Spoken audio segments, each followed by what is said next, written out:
அவ்வைக்கு நெல்லிக்கனியை கொடுத்த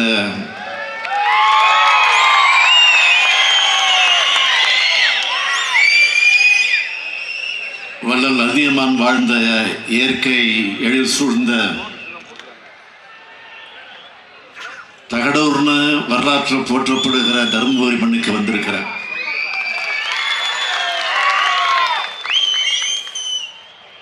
அதே போல சையத் பாட்ஷா கோட்டை என்பதை அமைத்து மாபெரும் போர் நடைபெற்ற இடம் கிருஷ்ணகிரி.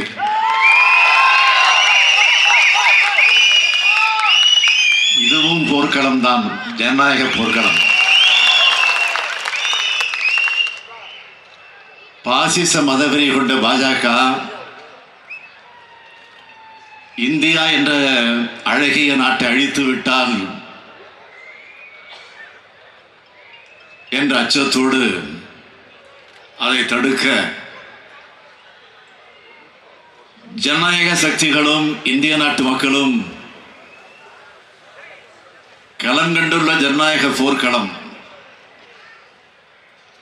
நாம் நடத்த இருக்கும் 2வது விடுதலை போராட்டத்தினுடைய வெற்றிக்கு கட்டிய கூறும் இந்த பரப்புரை கூட்டத்தில் பங்கேற்றிருக்கும் மாண்புமிகு அமைச்சர் பெருமக்கள் MRK பன்னீர்செல்வம் அவர்களே, சக்கரபாணி அவர்களே, மாவட்ட கழகத்துடைய செயலாளர்கள் செல்வகணபதி அவர்களே, தடங்கம் சுப்பிரமணிய அவர்களே, பிரகாஷ் அவர்களே, பழனியப்பன் அவர்களே,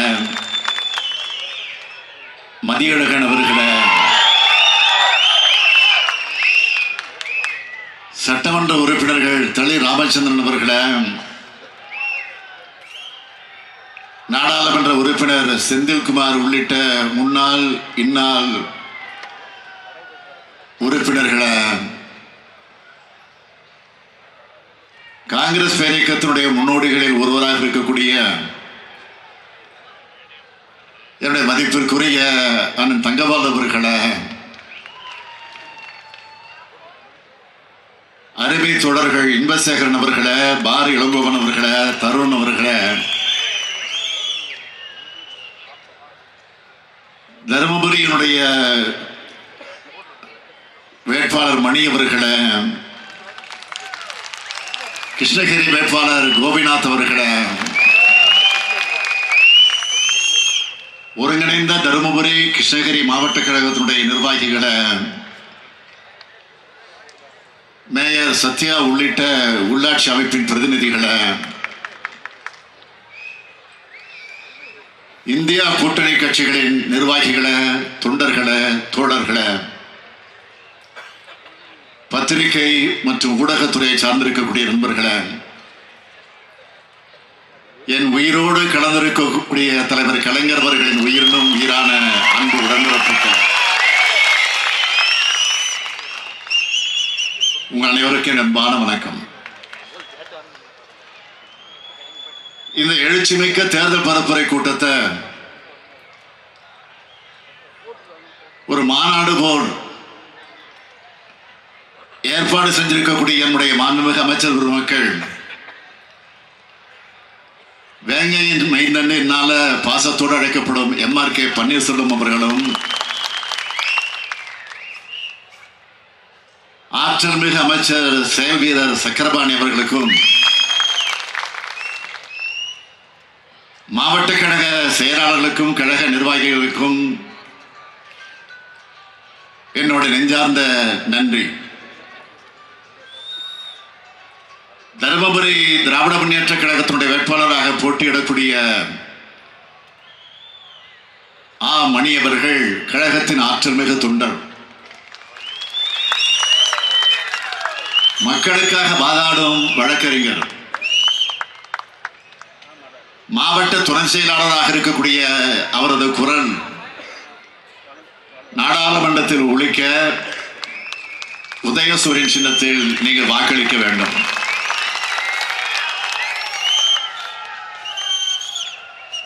அதேபோல் கிருஷ்ணகிரி காங்கிரஸ் கட்சியுடைய வேட்பாளராக போட்டியிடக்கூடிய கோபிநாத் அவர்கள் அவரே சொன்னார், 2001 2006 2011 ஆகிய 3 முறை சட்டமன்ற உறுப்பினராக இருந்தவர். மக்கள் செல்வாக்க தொடர்ந்து தக்க வைத்துக் கொண்டவர். அவரையும் உங்கள் நன்மைக்காக நாடாளுமன்றத்திற்கு அனுப்ப கை சின்னத்தில் வாக்களிக்க வேண்டுகிறேன். நடக்க இருப்பது இந்திய வரலாற்றிலேயே மிக மிக முக்கியமான தேர்தல். இந்த தேர்தலில் இந்தியா கூட்டணிக்கு நீங்கள் அளிக்கிற ஒவ்வொரு வாக்கும் ஜனநாயகத்திற்கும் தமிழ்நாட்டின் எதிர்காலத்திற்கும் இளைய தலைமுறையினருக்கும் எதிர்கால சந்ததியினருக்கும் அளிக்கக்கூடிய வாக்கு. இந்தியாவில் சமூக நீதி நீடிக்க வேண்டும்னா ஜனநாயகம் பாதுகாக்கப்பட வேண்டும்னா வேற்றுமையில் ஒற்றுமை தொடர வேண்டும் என்றால் எங்கும் சமத்துவம் தழைக்கணும்னா அரசியல் சட்டம் காப்பாற்றப்பட வேண்டும்னா நம் நாட்டோட பன்முகத்தையே பறைசாற்றக்கூடிய இந்திய தேசிய கொடி கம்பீரமாக டெல்லி செங்கோட்டையில் பறக்கணும்னா முதல்ல பாஜக ஆட்சியை வீட்டுக்கு அனுப்பணும். அனுப்புவீங்களா? தயாராயிட்டீங்களா? இந்தியா கூட்டணியை ஆட்சியில் அமர்த்தணும். தயாரா? பாஜகங்கிறது சமூக நீதிக்கு சமக்குழி தோண்டுகிற கட்சி. சமத்துவம்னா கிலோ என்ன விலைன்னு கேட்கிற கட்சி. நம்ம நாட்டை மத இன சாதி மொழி அடிப்படையில் பிளவுபடுத்தி குடிர்காயம்னு நினைக்கிற கட்சி தான் பாஜக. அப்படிப்பட்ட பாஜகவை மீண்டும் ஆட்சிக்கு வரவிடாம தடுக்கிற கடமை சமூக நீதி மண்ணான தமிழ்நாட்டுக்குத்தான் அதிகம் உண்டு. ஆனா நான் பெரிதும் மதிக்கிற சமூக நீதி பேசுகிற ஐயா டாக்டர் ராமதாஸ் அவர்கள் எங்கே இருக்காருன்னு உங்களுக்கே தெரியும். சமூக நீதிக்கு எதிரான பாஜகவோட சமூக நீதி பேசக்கூடிய ஐயா ராமதாஸ் அவர்கள் எப்படி கூட்டணி அமைச்சார் என்பது ஏதோ தங்கமல ரகசியம்லாம் கிடையாது. இந்த தருமபுரி மக்களுக்கே நன்றாக தெரியும். தெரியும்ல? உங்களுக்கு மட்டுமல்ல, அவர் ஏன் மனசு இல்லாம அங்க போயிருக்காருன்னா அவங்க கட்சிக்காரர்களுக்கு தெளிவா தெரியும். இதுக்கு மேல நான் விளக்கமா சொல்ல விரும்பல.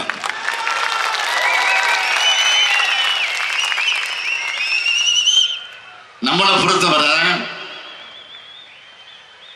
ஒன்றிய அரசு சாதிவாரி கணக்கெடுப்பு நடத்தணும். ஒட்டுமொத்தமா பிற்படுத்தப்பட்ட மிகவும் பிற்படுத்தப்பட்ட பட்டியலின பழங்குடியின மக்களோட சமூக நீதியை காப்பாற்றுற அரச ஒன்றியத்தில் அமைக்கணும்னு இந்தியா கூட்டணியை வலுவா அமைச்சிருக்கிறோம். அந்த வகையில இந்தியா கூட்டணி மக்களின் நலனுக்காக மக்களுக்காகவே பாடுபடும் கட்சிகளின் கூட்டணியா கம்பீரமா உங்களுக்காக களத்தில் போராடும். முத்தமிழறிஞர் தலைவர் கலைஞர் அவர்கள் அடிக்கடி சொல்வார், எனக்கென்று சாதி பெருமை கிடையாது, மிக மிக பிற்படுத்த சமூகத்தை சேர்ந்தவன், எனக்கென்று குடும்ப பாரம்பரியம் கிடையாது, ராவ் பகதூர் திவான் பகதூர் குடும்பத்தை சார்ந்தவன் என்று கூறக்கூடிய அளவுக்கு பெருமை எனக்கு இல்லை, கல்லூரி பட்டம் எனக்கு இல்லை, நான் நான் புகுந்ததெல்லாம் ஈரோட்டு பள்ளியும் காஞ்சி கல்லூரியும் தான். நான் பட்டம் பெறாதவன் என்றாலும் பகுத்தறிவு பணியாளன். சாதி பெருமை இல்லை என்றாலும் அண்ணாவின் நீதியை என் சாதி என மதிப்பவன் நான் முத்தமிழறிஞர் தலைவர் கலைஞர் அவர்கள் சொல்வார்கள். தன்னை ஒரு சாமானியன் என்று அறிவித்துக் கொண்டு சாமானிய மக்களுக்காக ஆட்சி நடத்தினார் தலைவர் கலைஞர். 1969 முதலா பிற்படுத்தப்பட்ட ஒரு நலத்துறை, ஆதிதிராவிட நலத்துறை, அந்த மக்கள் பயனுடைய தனித்தனி துறையை உருவாக்கியவர் தலைவர் கலைஞர் அவர்கள் தான்.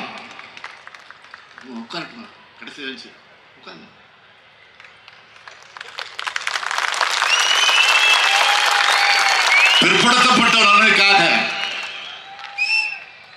சட்டநாதன் ஆணையத்தை அமைச்சார். அந்த ஆணையத்தோட பரிந்துரைகளின்படி சமூக நீதிக்கு புதிய பாதை அமைச்சார். கொங்கு வேளாளர் கவுண்டர் சமுதாயத்தை பிற்படுத்தோர் பட்டியலில் சேர்த்தார். கல்வி வேலை வாய்ப்புகள்ல பல்வேறு வாய்ப்புகள் அவங்களுக்கு கிடைச்சது. கொங்கு வேளாளர் கவுண்டர் சமூகத்தினர் இன்று முன்னேறி இருக்கிறதுக்கு முக்கிய காரணம் அதுதான். இன்னொன்றையும் பெருமையோடு சொல்லிக்கொள்ள விரும்புகிறேன். அதேபோல் ஆதிதிராவிட சமூகத்தை சார்ந்தவர்களுக்கு 18 விழுக்காடும், பழங்குடியினருக்கு 1 விழுக்காடும் இடஒதுக்கீடு வழங்கி அவங்களோட முன்னேற்றத்திற்கும் உறுதுணையாக இருந்தவர் நம்முடைய தலைவர் கலைஞர் அவர்கள். நம்முடைய திராவிட மாடல் அரசுதான் புரட்சியாளர் அம்பேத்கர் பிறந்த நாள சமத்துவ நாளா அறிவிச்சோம்.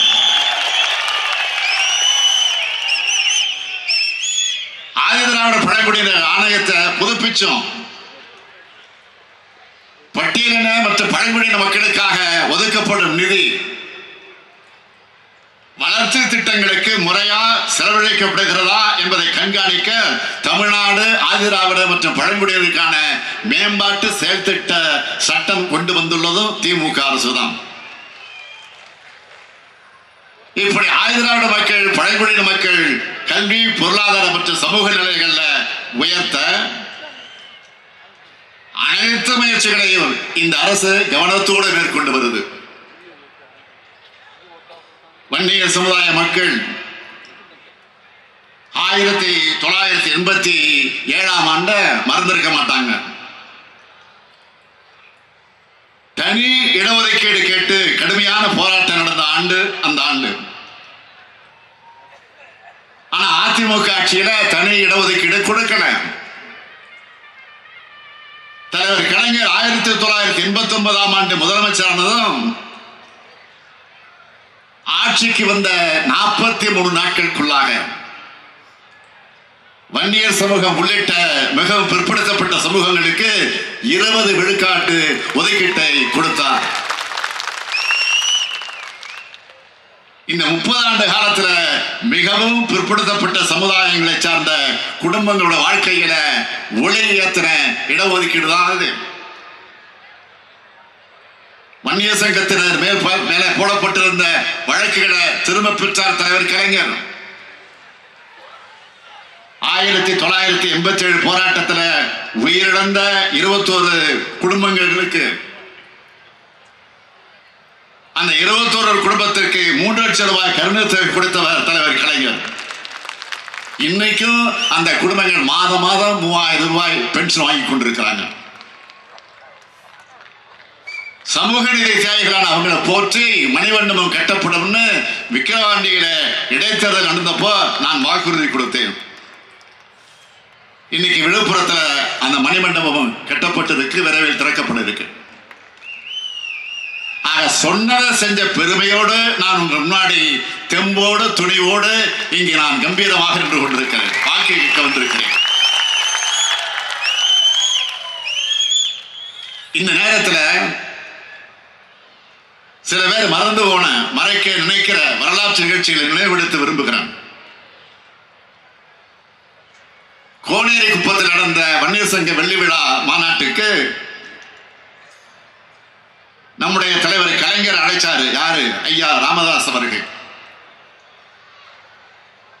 அன்னைக்கு மேடையில என்ன பாராட்டி பேசினார் அவர்? ஞாபகம் இருக்கா? அவர் மறந்திருக்க மாட்டார். நீங்க மறந்தாலும் வன்னிய சமுதாய மக்கள் மறந்திருக்க மாட்டாங்க. 1987 ஆண்டுல முதல் இடஒதுக்கீட்டுக்காக நாங்க போராடணும். 21 உயிர்களை பலி கொடுத்ததை தவிர ஒண்ணும் நடக்கல. அன்னைக்கு இருந்த அதிமுக முதலமைச்சரை பார்க்கவே முடியல. ஆனா கலைஞர் ஆட்சிக்கு வந்தார். வந்தவுடன் என்னை அழைச்சி இடஒதுக்கீட்டு தந்த கலைஞர் அவர்களே, உங்களுக்கு நன்றி, இந்த சமுதாயம் என்றென்றும் உங்களுக்கு நன்றி கடன் பட்டிருக்குன்னு தெரிவித்தார். நீங்க மட்டும் 20 விழுக்காடு இடஒதுக்கீடு தரலன்னா, இங்க மத்திய அமைச்சர் சொன்னதை போல கூலி வேலை செஞ்சுக்கிட்டு ஓட்டு மட்டும் போடுகிற சமுதாயமாக இந்த ஒடுக்கப்பட்ட சமுதாயம் இருந்திருக்கும். அதை மாத்தின பெருமை நம்முடைய தலைவர் கலைஞர் அவர்களே சாருன்னு சொன்னீங்களே ஐயா, டாக்டர் அவர்களே சொன்னீங்களா இல்லையா?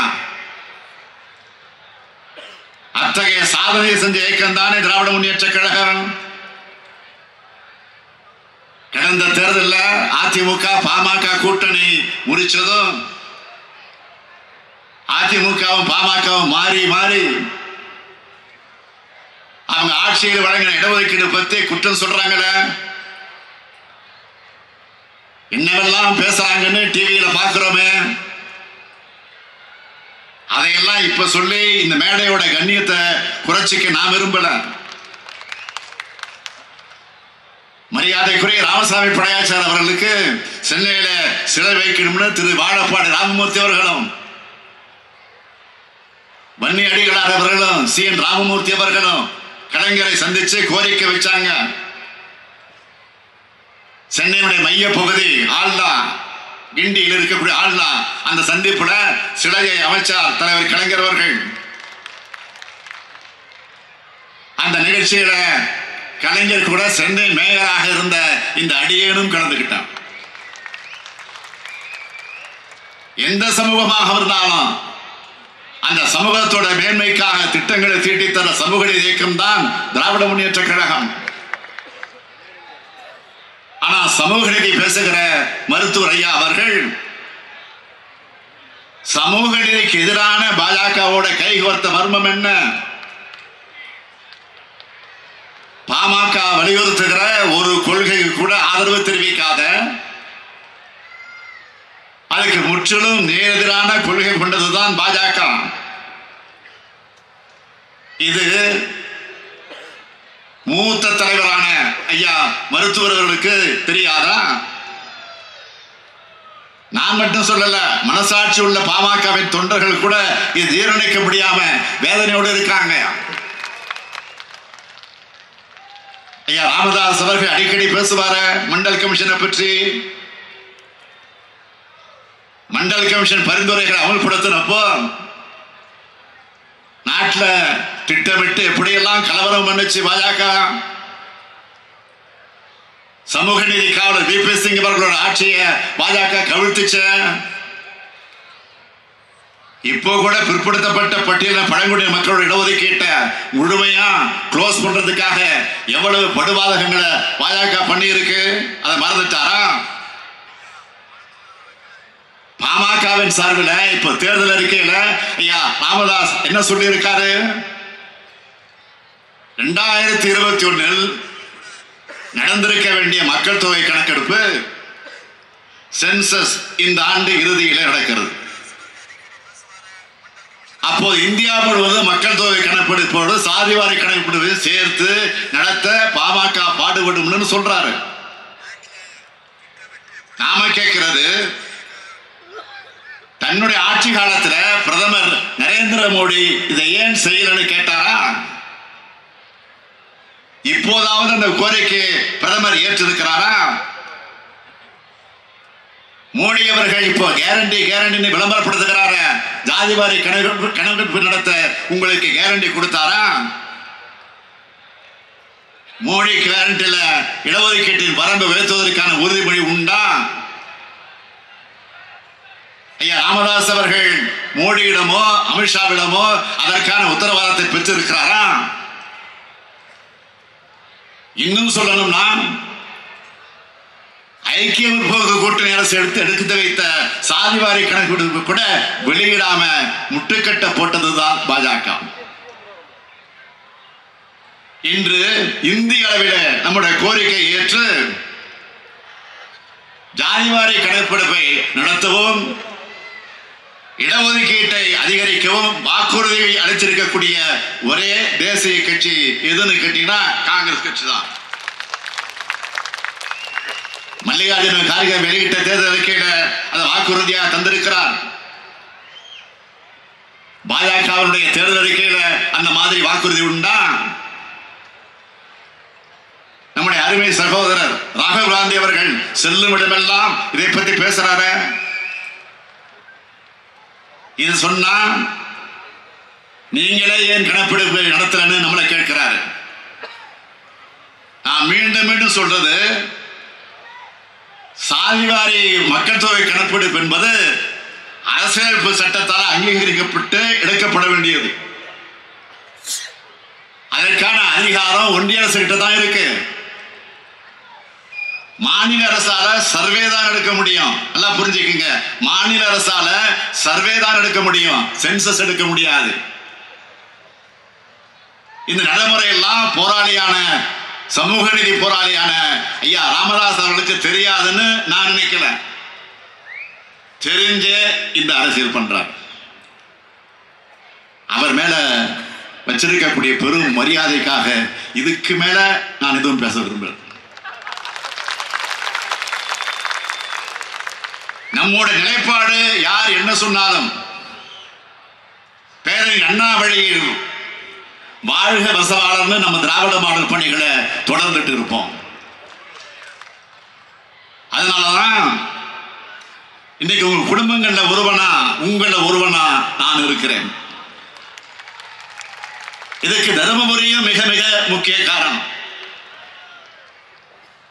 நான் எங்கே போனாலும் தாய்மார்களும் சகோதரிகளும் என்கிட்ட பாசத்தோடும் மகிழ்ச்சியோடும் உரிமையோடும் பேச வச்சு எதுன்னு கேட்டா மகளிர் சுய உதவி குழுக்கள் தான்.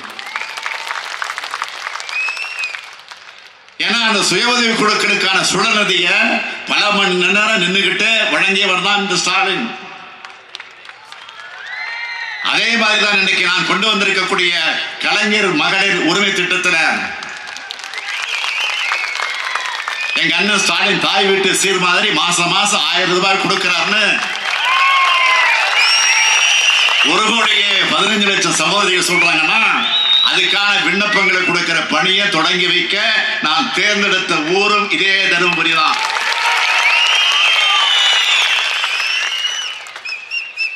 எனக்கு தாய்மார்கள் மனசுல அவங்க குடும்பத்தை ஒருத்தனா நினைக்க வச்சு பாச பாலத்தை அமைச்சது இந்த தருமபுரி தான். இது மட்டுமல்ல, நம்முடைய திராவிட மாடல் அரசு பொறுப்பேற்றுக்கிட்டு இந்த 3 ஆண்டுகள்ல நிறைவேற்றி இருக்கக்கூடிய திட்டங்கள் சிலவற்றை மட்டும் சொல்றேன். காலையில பள்ளிக்கு வரக்கூடிய குழந்தைகள் வெறும் வயிறோடு இருக்கக்கூடாது, நல்லா சாப்பிட்டு நல்லா படிக்கணும்னு முதலமைச்சரின் காலை உணவு திட்டத்தை செயல்படுத்திக்கிட்டு இருக்கோம். நாம் ஆட்சிக்கு வந்ததிலிருந்து தினமும் லட்சக்கணக்கான மகளிர் மகிழ்ச்சியா நாங்க ஸ்டாலின் ஐயா பஸ்ல இலவசமா பயணம் பண்றோம்னு சொல்லக்கூடிய விடியல் பயணம். வெளியூர்ல இருந்து வேலைக்கு செல்லக்கூடிய மகளிர் பாதுகாப்பா தங்கிறதுக்கு தோழி விடுதி. அடுத்து பெண் பிள்ளைகளுக்கு மாதம் 1000 ரூபாய் வழங்கக்கூடிய புதுமை பெண் திட்டம். மாணவர்களுக்கு மாதம் 1000 ரூபாய் வழங்க போகக்கூடிய தமிழ் புதல்வன் திட்டம் விரைவில். இளைஞர்களுக்கு திறன் பயிற்சி வழங்கி வேலை வாய்ப்பு பெற்று தரக்கூடிய நான் முதல்வன் திட்டம். இப்படி பள்ளி குழந்தைகள் முதல் கல்லூரிக்கு செல்லக்கூடிய மாணவ மாணவிகள் வர பயன்பெற ஏராளமான திட்டங்களை நிறைவேற்றிட்டு வரோம். இந்த திட்டங்களால ஒவ்வொரு பெண்ணும், ஒவ்வொரு மாணவியும், ஒவ்வொரு மாணவனும், ஏன் தமிழ்நாட்டில் இருக்கிற ஒவ்வொரு குடும்பமும் பயனடைகிறாங்க. நெஞ்சு நிமிர்த்தி நான் இங்க பெருமையோடு சொல்றேன். அதனாலதான் நம்முடைய திராவிட மாடல் திட்டங்களை மற்ற மாநிலங்களும் பின்பற்றக்கூடிய ஒரு நல்லாட்சியை வழங்கிட்டு இருக்கிறோம். இந்த நல்லாட்சி இந்தியா கூட்டணி ஆட்சி மூலமா டெல்லியிலும் நடக்க வேண்டும் என்றுதான் பல்வேறு வாக்குறுதிகளை தேர்தல் அறிக்கையா வழங்கி இருக்கிறோம். சாதனைகளாக மாறப்போறக்கூடிய அந்த வாக்குறுதிகளை சிலவற்றை மட்டும் நான் இங்கு சொல்ல விரும்புகிறேன். 10 ஆண்டுகளா சாமானிய மக்கள் எவ்வளவு கஷ்டப்படுவாங்கன்னு கொஞ்சம் கூட நினைச்சு பார்க்காம மக்கள் விரோத பாஜக அரசால் தொடர்ந்து உயர்த்தப்பட்ட பெட்ரோல், டீசல், கேஸ் விலை குறைக்கப்படும். சிறுபான்மையின மக்களுக்கு எதிரான சட்டங்கள் ரத்து செய்யப்படும். தொழிலாளர் விரோத சட்டங்கள் மறுசீரமைப்பு செய்யப்படும். ஜிஎஸ்டி சட்டத்தில் சீர்திருத்தம் செய்யப்படும். விவசாயிகள் கூட்டுறவு அமைப்புகளையும் வங்கிகளையும் வாங்கி இருக்கக்கூடிய கடனையும் வட்டியும் தள்ளுபடி செய்யப்படும். உழவர்களுடைய வேளாண் விளைபொருட்களுக்கு மொத்த உற்பத்தி செலவுடன் பிளஸ் 50 விழுக்காடு என்பதை வலியுறுத்தி குறைந்தபட்ச விலை நிர்ணயம் செய்யப்படும். நாட்டை பாதுகாத்த இந்திய ஆயுதப்படையினரின் ஓய்வூதியம் மற்றும் பிற நிதி பலன்கள் உயர்த்தப்படும். தேசிய நெடுஞ்சாலைகள் இருக்கிற சுங்க சாவடிகள் முற்றிலுமாக அகற்றப்படும். மகாத்மா காந்தி தேசிய ஊரக வேலை வாய்ப்பு உறுதி திட்டத்தோட வேலை நாட்கள் 100 to 150 நாட்களாகவும் ஊதியம் 400 ரூபாயாகவும் உயர்த்தப்படும். வங்கிகள்ல மினிமம் பேலன்ஸ் இல்லாதப்போ விதிக்கப்படக்கூடிய அபராதம் நீக்கப்படும். தருமபுரி, கிருஷ்ணகிரி மற்றும் தமிழ்நாட்டோட பிற மாவட்டங்களில் வசிக்கக்கூடிய வால்மீகி இன மக்கள் பழங்குடியினர் பட்டியலில் சேர்க்கப்படுவாங்க. அதேபோல் குன்னுவாரின மக்களும் பழங்குடியினர் பட்டியலில் சேர்க்கப்படுவாங்க. ஓசூரில் புதிய விமான நிலையம் அமைக்கப்படும். கோஜிவாடி முதல் சிப்காட் வரை பறக்கும் சாலை பாலம் அமைக்கப்படும். கிருஷ்ணகிரியில் ரயில் நிலையம் அமைக்கப்படும். ஜோலார்பேட்டை ஓசூர் ரயில் சேவை கிருஷ்ணகிரி வழியாக தொடங்கப்படும். ஒகேனக்கல் கூட்டு குடிநீர் திட்டம் விரிவுபடுத்தப்படும். ஒசூர் கிருஷ்ணகிரி சென்னை ரயில் சேவை தொடங்கப்படும். சிப்காட்டில் மானியத்துடன் கூடிய 50 ஏக்கர் நிலத்த விசைத்தறி தொழில் வளர்ச்சிக்கு ஒதுக்கி தர ஆவணம் செய்யப்படும். ஓசூரிலிருந்து பெங்களூருக்கு மெட்ரோ ரயில் சேவை தொடங்கும் முயற்சிகள் மேற்கொள்ளப்படும். ஓசூர் தளிசாலை ரயில்வே மேம்பாலம் அமைக்க ஆவணம் செய்யப்படும். மொரப்பூர் ரயில் நிலையத்தையும் தருமபுரி ரயில் நிலையத்தையும் இணைக்கக்கூடிய வகையில் புதிய அகல ரயில் பாதை அமைக்கப்படும். இது எல்லாத்துக்கும் மேல முக்கியமா சாதிவாரி கணக்கெடுப்பும் வறுமை கோட்டு கீழே இருக்கக்கூடிய மக்கள் குறித்த கணக்கெடுப்பும் 5 ஆண்டுகளுக்கு ஒரு முறை ஒரே நேரத்தில் ஒன்றிய அரசால் எடுக்கப்படும். நாம் ஆட்சிக்கு வந்தா என்ன செய்வோம்னு இப்படி சொல்ற மாதிரி பாமக அங்க வைக்கிற பாஜக ஆட்சியில தமிழ்நாட்டுக்கு 10 ஆண்டுகள் செஞ்ச சிறப்பு திட்டங்கள் என்னன்னு சொல்ல முடியுமா? பிரதமர் மோடி தமிழ்நாட்டுக்கு வரும்போது சிறப்பு திட்டங்களை சொல்லுங்கன்னு தொடர்ந்து கேட்கிறோம். 1 மாசம் நான் கேட்டுட்டு இருக்கிறேன். பிரதமர் கிட்ட இருந்து அதுக்கான பதில் இல்ல. ஒன்றிய அரசுல பங்கு வகிச்ச திமுக தமிழ்நாட்டுக்கு கொண்டு வந்த சிறப்பு திட்டங்கள் என்னன்னு சமீபத்தில் பட்டியல் போட்டு சொன்னேன். தமிழ் செம்மொழியாக அறிவிப்பு, ஒகேனக்கல் கூட்டு குடிநீர் திட்டம், சேலத்தில் புதிய ரயில்வே கோட்டம், சென்பாட் வரி நீக்கம், வரிசையா நிறைய பட்டியல் போட்டேன். அது மாதிரி தமிழ் அதே போல தமிழ்நாட்டுக்கான சிறப்பு திட்டங்களை மட்டும் பட்டியல் போடுங்கன்னு தான் கேட்கிறோம். ஒன்னும் கூட பாஜகவால சொல்ல முடியல. சிறப்பு திட்டத்தோட லட்சணம் இப்படிதானா? பொதுவான திட்டங்களாக இருந்தாலும், மாநிலத்துக்கு சேர வேண்டிய நிதியா இருந்தாலும், தமிழ்நாடு கொடுக்கிற வரிக்கு ஏற்ற மாதிரியான நிதியாவது வருதா? அதுவும் இல்லையே. பாஜக ஆட்சியில் இருக்கக்கூடிய உத்தரப்பிரதேசம் ₹1 கொடுத்தா டபுள் மடங்கு நிதியை திருப்பி கொடுக்கறாங்க. தமிழ்நாட்டுக்கு மட்டும் ₹1 கொடுத்தா வெறும் 29 பைசா மட்டும் திருப்பி கொடுக்கறாங்க. இது ஓரம் வஞ்சம் இல்லையா? அது மட்டுமா? கிருஷ்ணகிரி மாவட்டத்தில் இருக்கக்கூடிய சிறு குறு தொழில் நிறுவனங்கள் ஜிஎஸ்டியால எப்படி நலிஞ்சு போயிருக்காங்க? அசோக் லேலண்ட், டிவிஎஸ், ஹோண்டா, டொயோட்டா போன்ற நிறுவனங்களுக்கு உதிரி பாகங்களை தயாரித்து வழங்குகிற 2500 குறு சிறு மற்றும் நடுத்தர தொழில் நிறுவனங்கள் ஓசூர்ல இருக்கு. இந்த உதிரி பாகங்களுக்கு 28 விழுக்காடு ஜிஎஸ்டி போட்டு அந்த நிறுவனங்கள்லாம் படாத பாடுபடுது. இவங்களை பற்றி என்றைக்காவது கவலைப்பட்டதுண்டா? 3 வேளாண் சட்டங்களை கொண்டு வந்து அதை எதிர்த்த விவசாயிகளை ஏதோ தீவிரவாதிகள் போல கொடுமைப்படுத்தினீங்களா? இன்னைக்கும் தலைநகர் டெல்லியில விவசாயிகள் நுழைய விடாம சாலை முழுக்க ஆணி அடிச்சிருக்கீங்களா? விவசாயிகளுக்கு நீங்க பண்ற கொடுமை மாதிரி இந்திய வரலாற்றிலேயே எந்த பிரதமரும் பண்ணிருக்க மாட்டாங்க. உலக வரலாற்றில் கூட எந்த சர்வாதிகாரியும் பண்ணிருக்க மாட்டாங்க. பிரதமர் மோடி அவர்களே, உங்க 10 ஆண்டுகள் ஆட்சியோட அடையாளம் என்ன? ரஃபேல் ஊழல், சிஏஜி ஊழல், தேர்தல் பத்திர ஊழல். இதுக்கெல்லாம் பதில் எங்க? இதுக்கெல்லாம் தேர்தலுக்கு பின் நீங்கள் பதில் சொல்லித்தான் ஆகணும். 12 வருஷமா குஜராத்தில் முதலமைச்சராக இருந்து மாநில உரிமைகளை பேசுகிற மோடி அவர்கள் டெல்லிக்கு போய் பிரதமரானதும் மாநிலங்களை அழிக்க துடியாய் துடிக்கிறார். மாநிலங்களுக்குன்னு எந்த அதிகாரமும் இருக்கக்கூடாது, மொத்த அதிகாரமும் தன்னுடைய பாக்கெட்ல வச்சுக்கணும்னு சர்வாதிகாரியை போல நினைக்கிறார். பிரதமர் மோடி அவர்களே, நீங்க எஜமானர்கள் அல்ல. மீண்டும் சொல்லுகிறேன், பிரதமர் மோடி அவர்களே, நீங்கள் எஜமானர் அல்ல.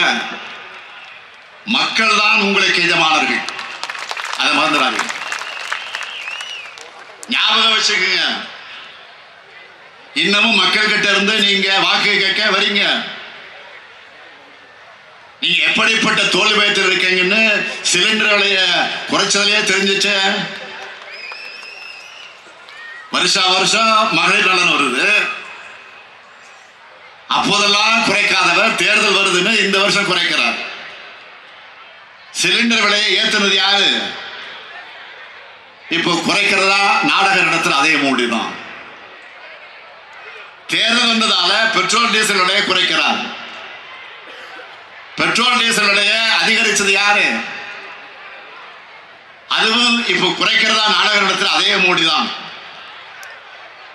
நாடாளுமன்ற தேர்தல் அறிவிக்கப்பட்டு நடத்தை விதிகள் அது அமல் இருப்பது மட்டுமல்ல,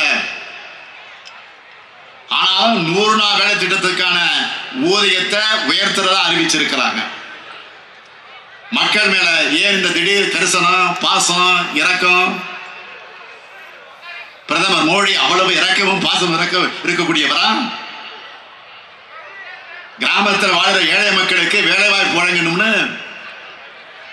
காங்கிரஸ் கொண்டு வந்த இந்த திட்டத்தை இவ்வளவு நாள் ஏன் முடக்கி வச்சிருந்தீங்க? காங்கிரஸ் கொண்டு வந்தது என்ன காரணமா?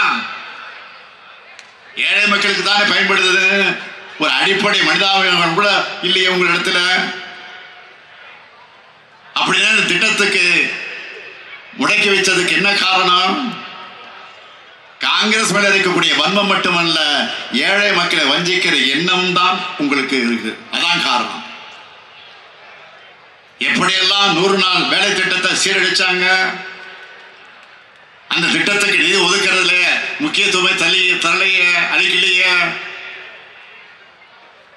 ஒடுக்கப்பட்டு வந்த நிதியையும் ஓர வந்தனியோட குறைச்சாங்க. இன்னும் சொல்லணும்னா ஆண்டுக்கு சராசரியா 40 நாட்கள் மட்டுமே வேலை கொடுத்து இந்த திட்டத்தோட நோக்கத்தை சிதைச்சு சின்னாபின்னமாக உருவாக்கினாங்க. கார்பரேட்டுகளுக்கு ரத்ன கம்பள விரிச்சு கொண்டிருக்கிறார் மோடி அரசு. ரத்தம் சிந்தி உழைக்கிற ஏழைகளுக்கு உதவியா இருக்கிற திட்டத்தை சீரழிச்சு வேடிக்கை பார்த்தது. நம்ம தேர்தல் அறிக்கையில் சொன்னதை பார்த்து தமிழ்நாடு மற்றும் புதுச்சேரிக்கு 294 ரூபாயிலிருந்து 319 ரூபாயாக உயர்த்தி இருக்காங்க. அடேங்கப்பா, மக்கள் மேல எவ்வளவு அக்கறை, அவ்வளவு அக்கறை இருக்கக்கூடியவர் இதையெல்லாம் தேர்தலுக்கு முன்னாடி ஏன் செய்யல? ஏனென்றால் இதெல்லாம் கண்துடைப்பு நடக்கும். திரும்பவும் நாம் உறுதியோடு சொல்றோம், 100 நாள் வேலைவாய்ப்பு திட்டத்தில் வேலைவாய்ப்பு நாட்கள் 150 நாட்களாக உயர்த்தியும் ஊதியத்தை 4 ரூபாயாக உயர்த்துவோம். நேற்று ஒரு செய்தி பார்த்தேன். நம்ம மக்களுக்கு வெள்ள பாதிப்பு போது நிவாரணம் கொடுத்ததை பிச்சைன்னு சொன்னாங்கல்ல ஒன்றிய நிதியமைச்சர் நிர்மலா சீதாராமன். அவங்க பேசியதாக ஒரு செய்தி பத்திரிகையில் படித்தேன். இவங்க பிச்சைன்னு சொன்னதும் நான் சொன்னேன், மாண்புமிகு நிர்மலா சீதாராமன் அவர்களே, ஒரு முறையாவது மக்களை வந்து சந்திச்சு பாருங்க. மக்கள் உங்களுக்கு சொல்ற பதில்ல பிச்சை என்ற சொல்ல இனி உங்களுக்கு ஞாபகத்துக்கு வராதுன்னு சொன்னேன். ஆனா அவர் வேட்பாளர் பட்டியலில் அவர் பேர் இல்லை. ஏன் போட்டியிடலைங்கிறதுக்கு அவர் சொன்ன காரணம் என்ன தெரியுமா? அதான் சூப்பர். தேர்தலில் போட்டியிட அவர்கிட்ட பணம் இல்லைன்னு சொல்லியிருக்கிறார். சொல்றது யாரு? சாதாரண மக்களோட பேங்க் பேலன்ஸ் கம்மியா இருந்தா அவரை தான் இருக்கிறவங்க சொல்றாங்க. இவர்கிட்ட பணம் இல்லைன்னா 12,000 கோடி தேர்தல் பத்திரம் வாங்கி பாஜக வேட்பாளர்கள்லாம் நிக்கிறாங்களே, அந்த பணம் என்ன ஆச்சு? உங்களுக்கு தர முடியாதுன்னு சொல்லிட்டாங்களா? யாரை குற்றம் சாட்டுகிறார் அவர்? அம்மையார் அவர்களே, தேர்தலில் போட்டியிட மக்களை சந்திக்கணும், மக்களுக்காக உழைக்க தெரியணும், மக்களை பற்றி உண்மையான அக்கறை இருக்கணும். உங்களுக்கே தெரிஞ்சிருச்சு, தேர்தல் நின்னா மக்கள் உங்களுக்கு தக்க பாடம் புகட்டுவாங்க, அதனால தப்பிச்சிட்டீங்க. நிச்சயம் தமிழ்நாட்டு மக்கள் 2019 தேர்தல் மாதிரிய இந்த தேர்தலிலும் பாஜகவை ஒதுக்கத்தான் போறாங்க. பாஜகவோட வெளிப்படையா கூட்டணி அமைச்சிருக்கிறாங்களே, கள்ள கூட்டணியா தமிழ்நாட்டுக்கு துரோகம் அளிக்கிற பழனிசாமி கூட்டமும் தோற்கடிக்கப்படணும். பாஜகவை விமர்சிக்காம பாஜகவுக்கு எதிரான கூட்டணின்னு வசனம் பேசுகிறார் கொடநாடு புகழ் பழனிசாமி. பதவி சுகத்தை அனுபவிக்க நம்ம தமிழ்நாட்டு மாணவர்கள் நீட் தேர்வு எழுத வச்சார். 3 வேளாண் சட்டங்களை ஆதரிச்சார். அது மட்டுமல்ல, எந்த விவசாயி பாதிக்கப்படுகிறார், நான் விவாதம் நடத்த தயாராக இருக்கிறேன்னு உழவர்களோட துயரத்தை பார்த்து ஏகடையும் பண்ணி பச்சை துண்டு போட்ட பச்சை துரோகம் செய்தவர் தான் பழனிசாமி. குடியுரிமை திருத்த சட்டத்தை ஆதரிச்சார். அதுல எந்த முஸ்லீமும் பாதிக்கப்படல அப்படிங்கிறாரு. அட்டார்னி ஜெனரல் மாதிரி லா பாயிண்ட் எல்லாம் பேசுறாரு பழனிசாமி. பாஜக கொண்டு வர எல்லாத்தையும் ஆதரிச்சவங்க பாதம் தாங்கியா இருந்து மோடி அமித்ஷா ரெட்டையருக்கு பௌசா பல்லக்கு தூக்கிய தமிழ்நாட்டு துரோகிதான் பழனிசாமி.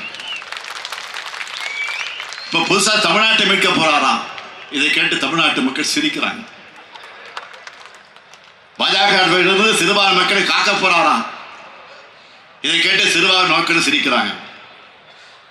தமிழ்நாட்டை பாழ்படுத்தின அதிமுக, தமிழ்நாட்டை வஞ்சித்த பாஜக, அதோட சந்தர்ப்பவாத கூட்டணி அமைத்துள்ள பாமகன்னு இந்த மக்கள் விரோத கூட்டத்தை தோற்கடிச்சாகணும்.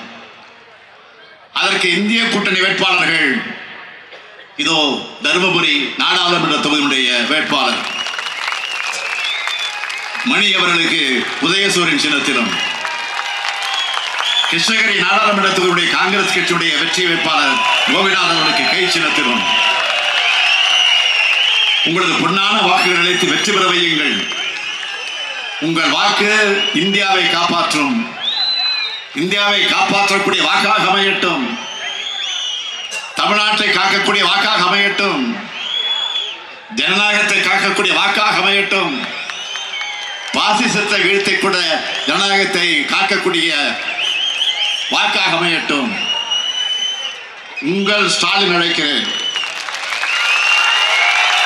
உதயசூரியனுக்கு வாக்களிங்கள் என்று கேட்டு அதற்காக வந்திருக்கிறேன். 40 நமது, நாடும் நமது, 40 நாடும், 40 நாடும், 40 நமது, 40 நமது. கொஞ்சம் சத்தமா டெல்லிக்கு கேட்கணும். 40 நமது, நாடும் நமது. நன்றி, வணக்கம்.